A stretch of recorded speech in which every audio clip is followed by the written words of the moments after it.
আসিফ, আজকে সপ্তম দিনের শুনানিতে এই মুহূর্তে শুনানি করছেন বিএনপির পক্ষে সিনিয়র আইনজীবী রুহুল কুদ্দুস কাজল।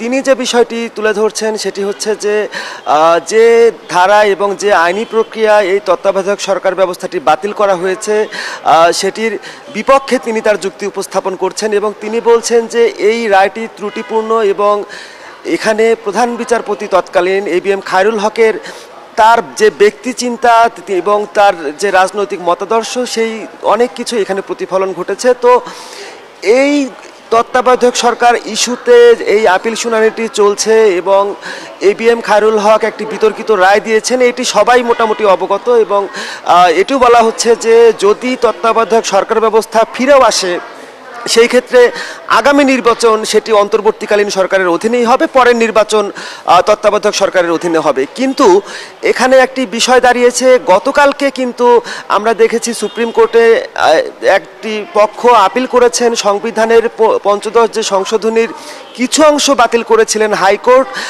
তাতে কিন্তু এক ধরনের বড় সমস্যার তৈরি হয়েছে। গতকালকে আইনজীবীরা বলেছেন যদি তত্ত্বাবধায়ক ব্যবস্থা সুপ্রিম কোর্টের আদেশে যদি আবারও ফিরে আসে তারপরেও কিন্তু এটি পুরোপুরি বাস্তবায়ন করা যাবে না যদি না সংবিধানের পঞ্চদশ সংশোধনীর যে বাতিলের তারা আবেদন করেছে সেটি বাতিল করা না হয়।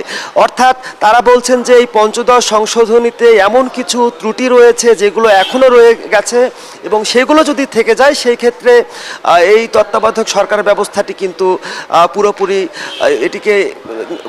এটি বাস্তবায়ন করা সম্ভব হবে না। তো সব মিলিয়ে সবাই তাকিয়ে আছেন সর্বোচ্চ আদালতের দিকে, যেহেতু তত্ত্বাবধায়ক সরকারের আমলে বেশ কিছু ভালো নির্বাচন হয়েছে এবং তত্ত্বাবধায়ক সরকার ছাড়া প্রশ্নবিদ্ধ নির্বাচন হয়েছে দেশে। সবাই চাইছেন, সব পক্ষই চাইছেন যে এই ব্যবস্থাটি প্রবর্তন হোক এবং সেটি আইনগত একটি শক্তিশালী ভিত্তির উপর প্রতিষ্ঠিত হোক। আসিফ। মাহমুদুল হাসান, আপনাকে ধন্যবাদ।